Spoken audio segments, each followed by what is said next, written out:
Welcome to the Human Capital Innovations Podcast, your go-to source for personal, professional, and organizational growth and development. We hope you tune in often for all things people management, organizational development and change, organizational leadership, and social impact related. Maximize your personal and organizational potential with Human Capital Innovations Podcast.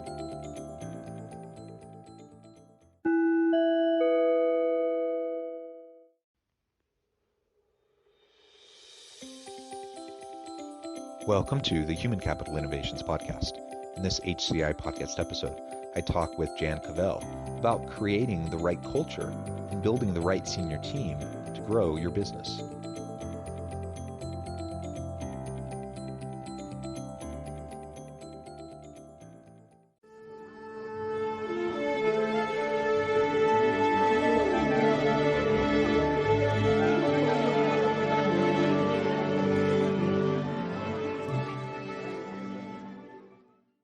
Jan Cavell, welcome to the Human Capital Innovations Podcast. Thank you so much. It's such a pleasure to be here. Excited. Yeah, I'm excited too. It's always fun to talk with guests from across the pond.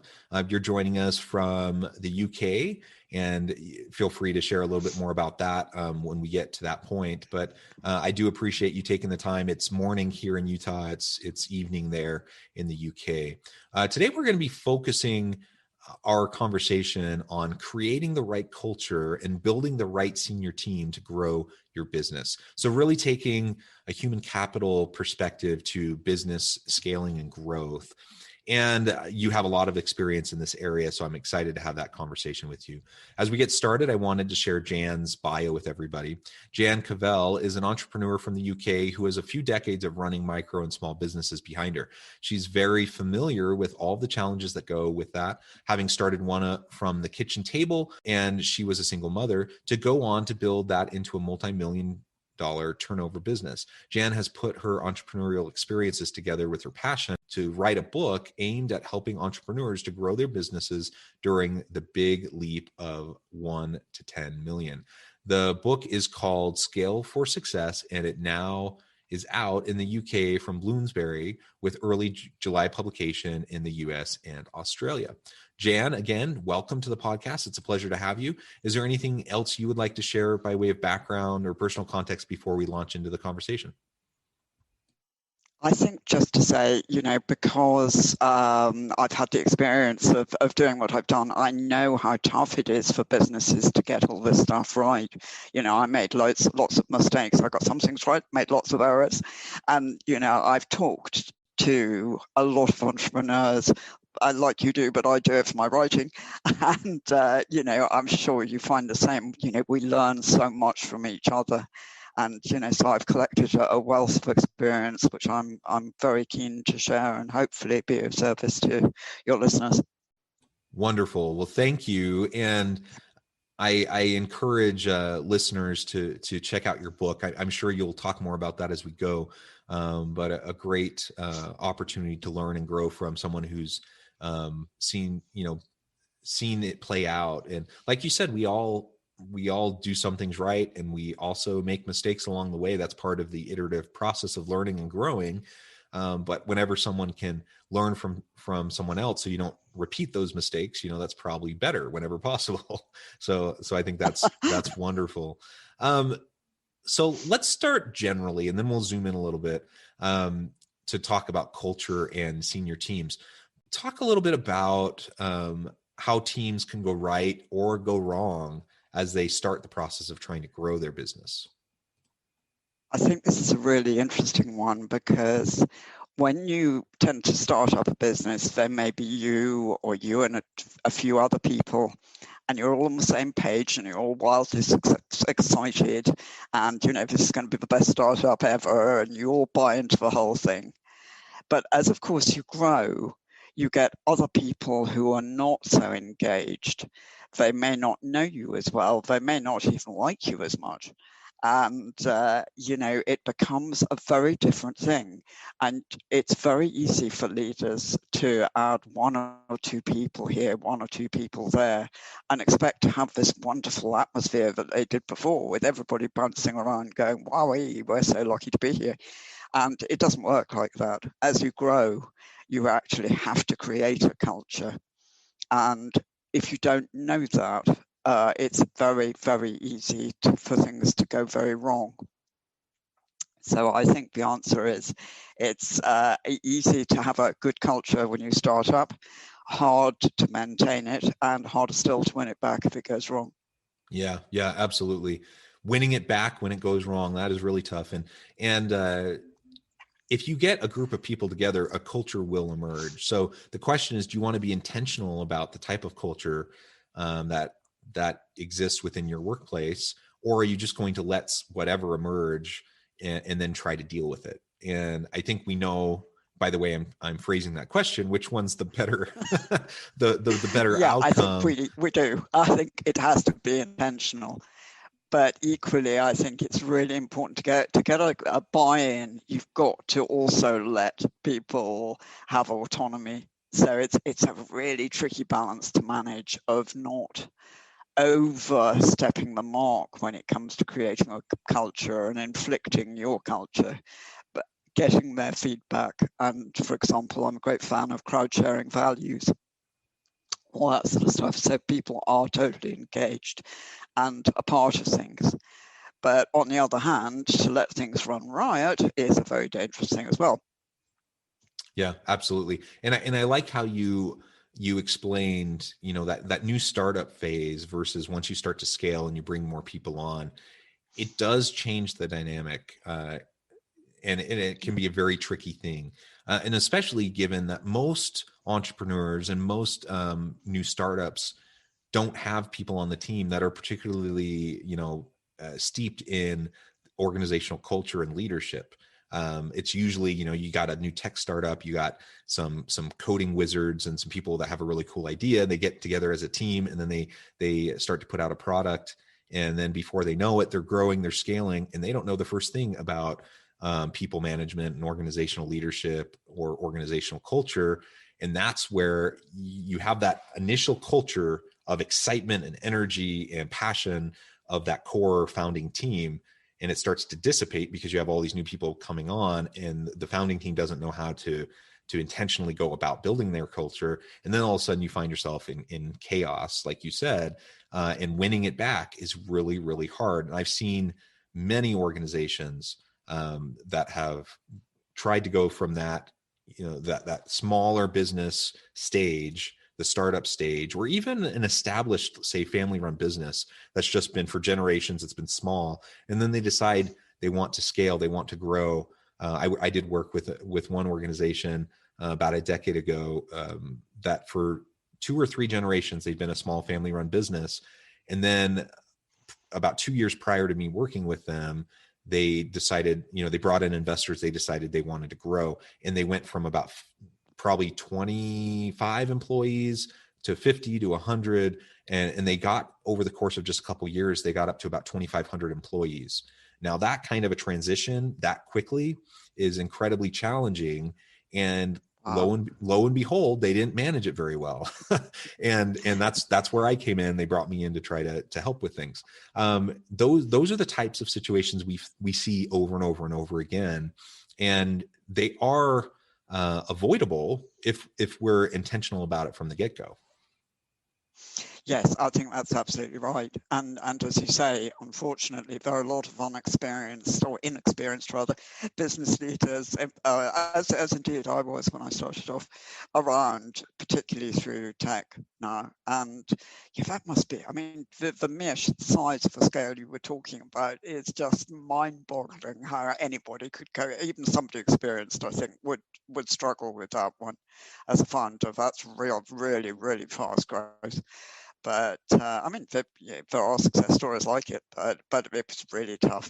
But it's interesting, you nailed that point, very similar to my own opinion. I mean, I tend to say 15 people, it suddenly leaps, but I mean, it does depend on sector very much, and that's the changeover, isn't it? That it just becomes an altogether different thing. Yeah, absolutely. So clearly organizational culture is important. It's one of those things that people either get right or they get wrong pretty quick out the gate. And so you're going to start to realize that there's problems pretty quickly.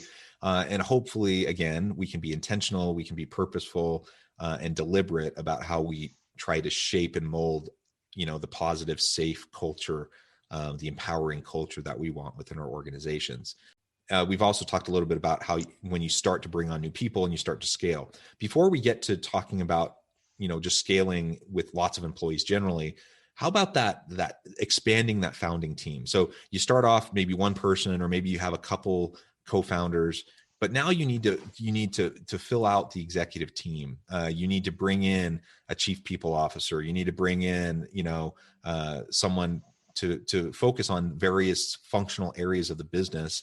Again, recognizing that probably the founders don't have those areas of expertise. They Sure. at the beginning, they're wearing multiple hats. They're trying to do a little bit of everything, but they usually, don't have the expertise.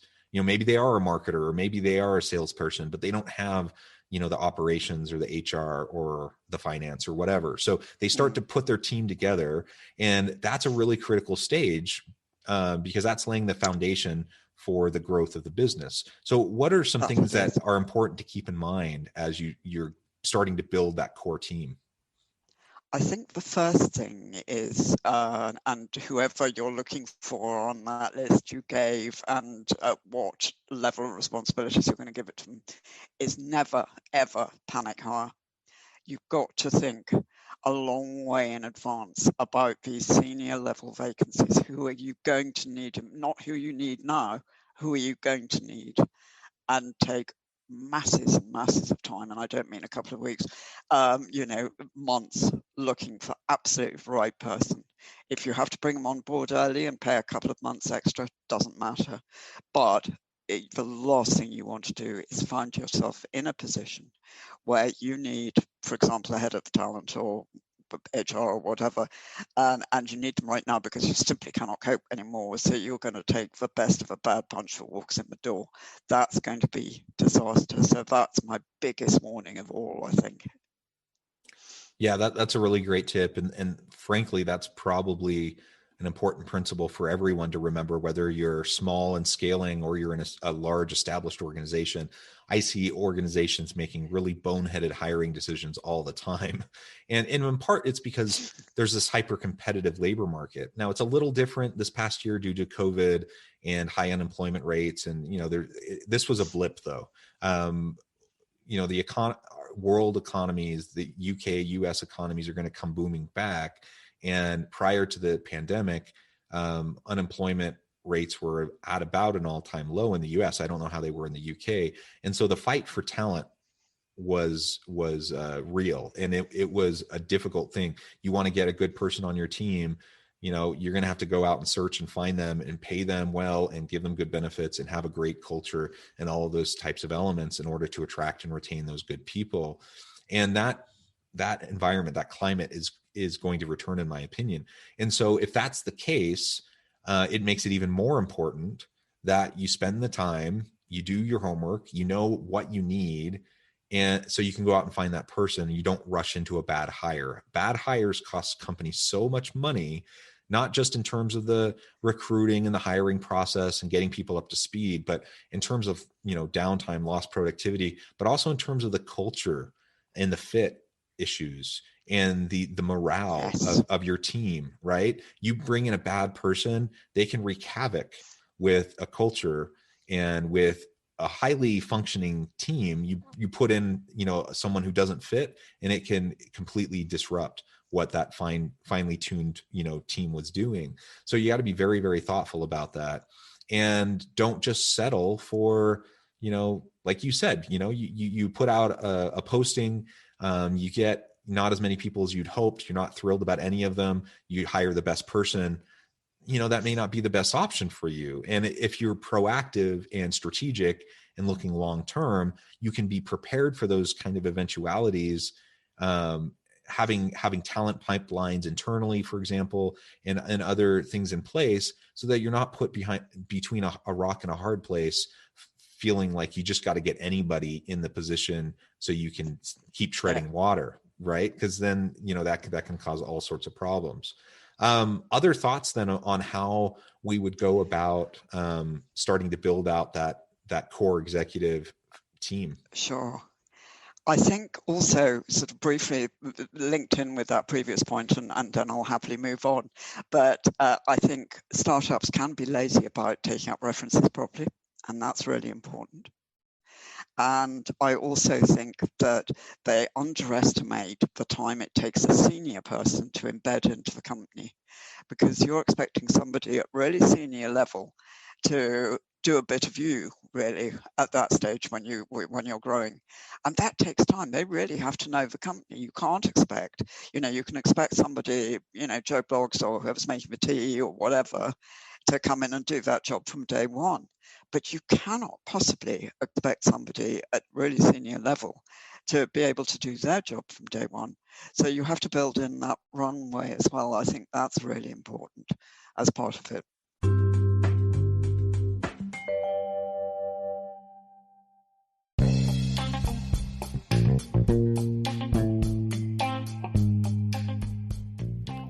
I'm excited to announce the publication of my new book from HCI Press, The Alchemy of Truly Remarkable Leadership: Ordinary, Everyday Actions that Produce Extraordinary Results.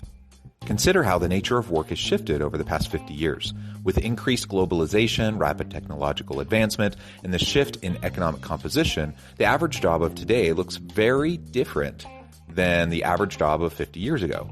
What will the jobs and organizations of tomorrow look like? Moreover, what does this all mean for organizational leaders?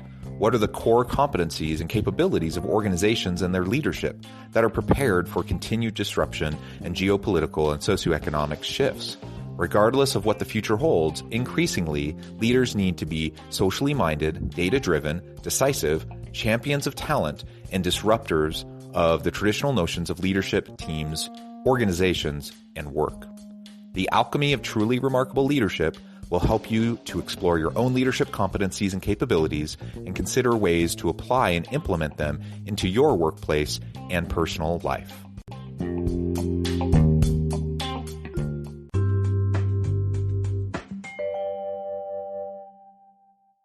Exactly. That runway is very important. And I've seen it so many times where the organization actually, they do know what they need. That's a big question mark, because a lot of organizations don't even really know what they need before they start advertising for a position, and then they hire someone. There's no way you're going to get good fit when you don't even know what you need in the first place. So let's just take as an assumption that the organization knows what they need first. I've seen it many times where they know what they need. They go out, they are very patient. They do a very thorough search process. They make a really great hire, someone who's a really good fit, has the expertise, has the skills and capabilities. And then they just assume that everything's good. Like the person's hired, they're onboarded, and now everything's good. To your point, you need that runway, and you are undermining the ability of that new executive to come in and make an impact and positively affect the organization if you're not providing that runway. And so a lot of times you'll hear about senior executives coming in and taking, the first 2 or 3 months just for a listening tour, where they can just go around and better understand the divisions and the areas and the units and the teams and the people, and just understand how it all interacts with each other. I would say at a minimum, you at least need a couple months for that. And a lot of times it takes a lot longer than that. So think clearly about the runway, and that requires proactive strategic thinking, long-term thinking in advance. I absolutely agree. And I think, that sounds so expensive to most small companies, to have somebody at what will seem vast cost, doing seemingly nothing for a few months. I mean, just sounds mind-boggling, but actually it's the only way you're ever going to give them a fair crack at it. Well, very good. So we've talked a little bit about how teams can go right or wrong as they grow their business, how we need to be careful and thoughtful and intentional, deliberate about how we put in place, hopefully, what is the right culture. And then we talked a little bit about forming the right senior team. Let's now finish off. We can talk about how important it is to treat ourselves as a valuable resource and have the right support team both in and out of the business to make sure that the organization is being successful. I think it's crucial, and oddly enough, I think in smaller size businesses and startups, it's something that business owners, wildly underestimate. Their default point quite often, there are an awful lot of, and this is sort of proven data, there's a lot of business leaders who suffer from anxiety or depression or low self-esteem, and so. And they care about their teams. They want to do right. But what they do is they put themselves last. You go home. Don't worry about that. I'll do that. Oh, you're having a rough time at home? You have the day off. I'll take over. And they've heard this word open door policy, and they think that means 24 hours a day. All those things, which means they will self-destruct in no time or other. Part of that transition scale-wise in size is for the leader to transition from being one of the jolly team who happens to be the person who started it into actually a leader. And to do that, they have to be putting themselves first. They have to look after themselves physically and mentally. They have to self-develop and allow time for that in training and however they choose to do it, but be it business groups or podcasts or webinars or a mix of all of them or whatever, but they need to upscale. And as I say, most of all, they need to physically look after themselves and mentally look after themselves, because they're really going to put themselves through a ringer. In the book that you mentioned, the chapter on leadership is an entrepreneur called, who's helped me with it, was an entrepreneur called Rob Hamilton. Very, very successful. And he actually worked school term times, because it was only by giving himself those holidays that he could restore himself enough to be a good enough leader. And goodness knows it appears to have massively worked, because he had one incredibly successful business, which he's now sold.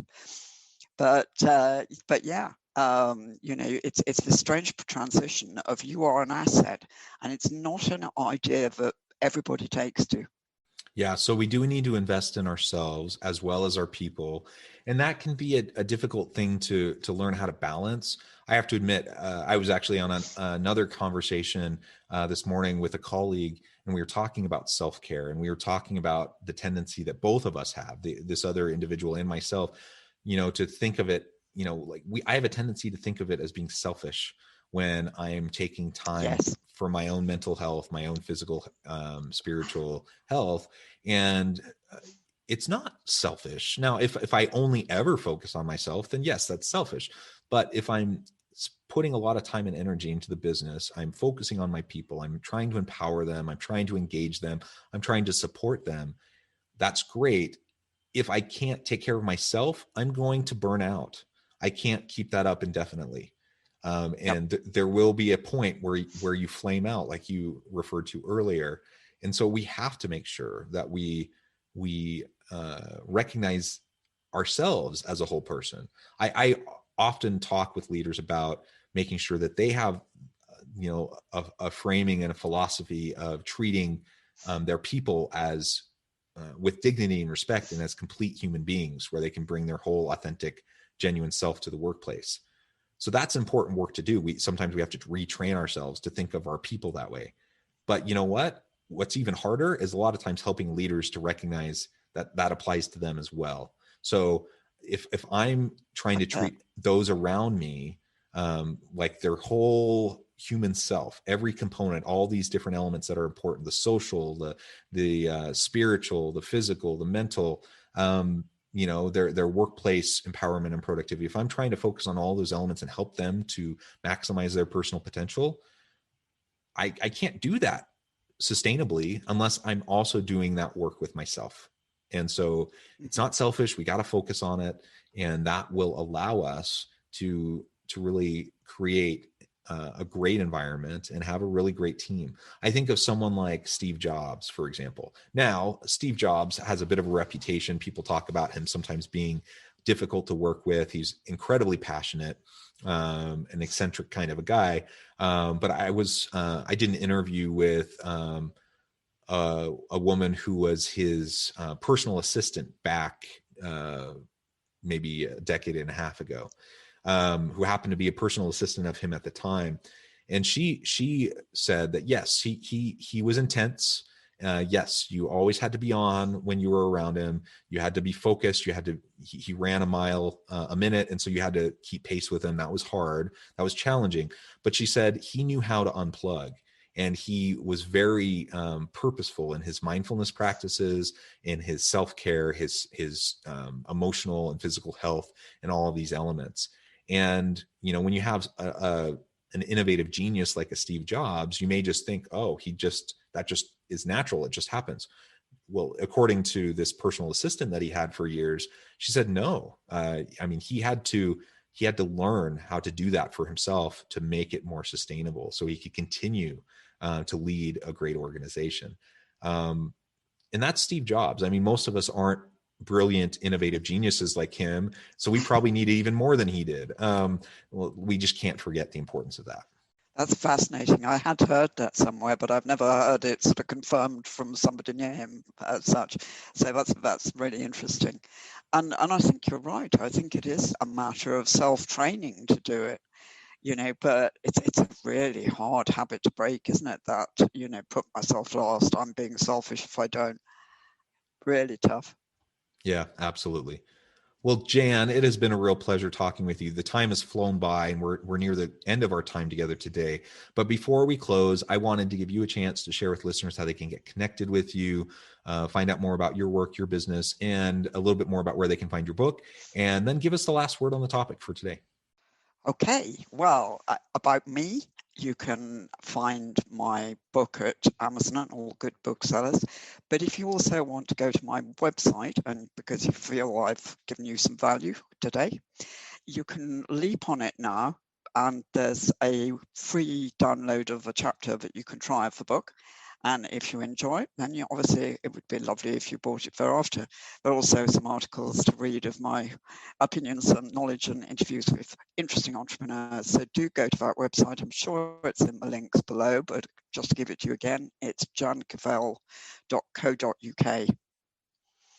And for a last thought of today, prioritize culture and get rid of any possible rotten apple really, really fast.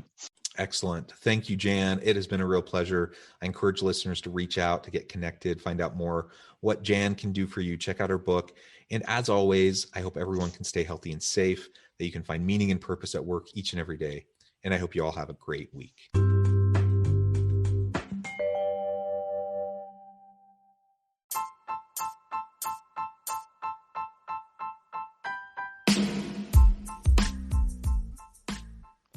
We are excited about the launch of HCI's new magazine, Human Capital Leadership.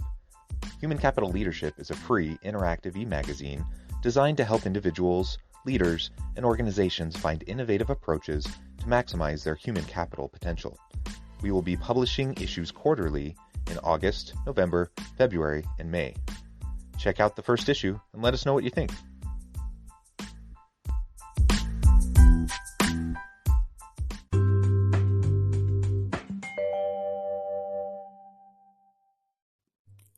Thanks again for joining us for this episode of the Human Capital Innovations Podcast. I hope you stay healthy and safe and that you have a great week.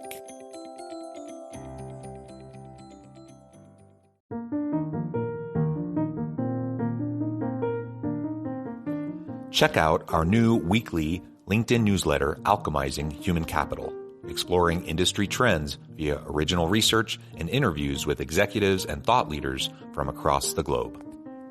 We look forward to having you join us.